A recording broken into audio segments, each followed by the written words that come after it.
chose et que j'étais vraiment passionnée de ce que j'ai entendu ce matin.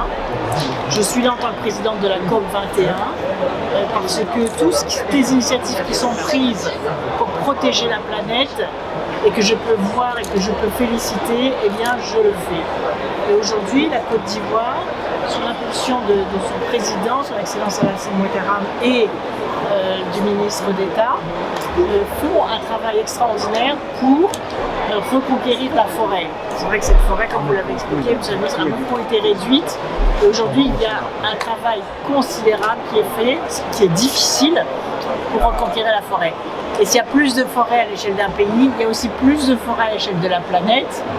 Et plus de forêt à l'échelle de la planète, c'est moins de réchauffement climatique et c'est plus d'humidité. Donc ça permet aussi de lutter contre la sécheresse et de protéger la biodiversité, qui sera mise à l'honneur d'ailleurs en Côte d'Ivoire, puisque la conférence de l'ONU sur la biodiversité a lieu au mois de mai en Côte d'Ivoire. Merci. Madame Roya, vous tantôt que l'Afrique ne pesait qu'à peine 7% dans l'impact de l'écosystème. Mais aujourd'hui, la COP 21, l'argent qui est promis aux pays africains, vous n'êtes pas qui s'industrialise, cet argent est où? Voilà, donc l'argent n'est pas encore totalement sur la table. Et il est très important que la prochaine COP, qui est aussi une COP africaine qui aura lieu au Caire, puisse obtenir la totalité des 100 milliards tous les ans qui ont été promis, en particulier qui ont été promis pour l'Afrique, pour qu'elle puisse à la fois réparer les dégâts du réchauffement climatique et mettre en place des nouvelles formules de production, de commercialisation, que ce soit industrielle ou agricole, qui respectent la planète, et en particulier l'usage des énergies renouvelables quand c'est possible, et c'est possible en Afrique avec tout le soleil. Donc il y a aussi une coalition sur l'énergie solaire. Que répondez-vous à ceux qui disent que l'accord de la COP 21, c'est juste pour empêcher l'industrialisation de l'Afrique? Non, je pense au contraire.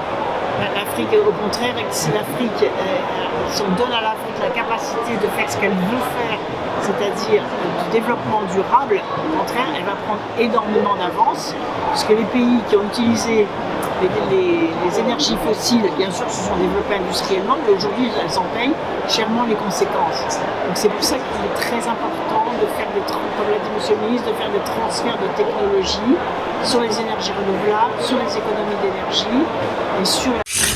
Nous saluons la présence de Mme Ségolène Royal qui nous a apporté son soutien et qui a fait un message fort à l'endroit de tous les peuples, faire en sorte que nos pays africains puissent bénéficier véritablement du prix carbone, et cela va nous permettre de travailler et de reconstituer nos patrimoines forestiers. Nous avons profité également pour présenter les atouts agricoles de notre pays.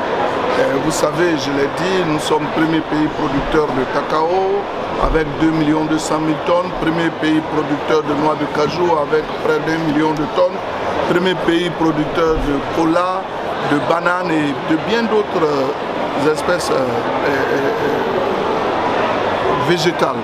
Donc pour nous, c'est une grande satisfaction d'être ici pour promouvoir notre agriculture. Vous avez vu, quand vous avez parcouru nos différents stands, les vertus de notre agricole à travers les représentations qui sont faites. Et nous faisons également la part belle aux femmes, parce que nous disons que quand les femmes ont des moyens, c'est la famille qui s'en trouve heureuse.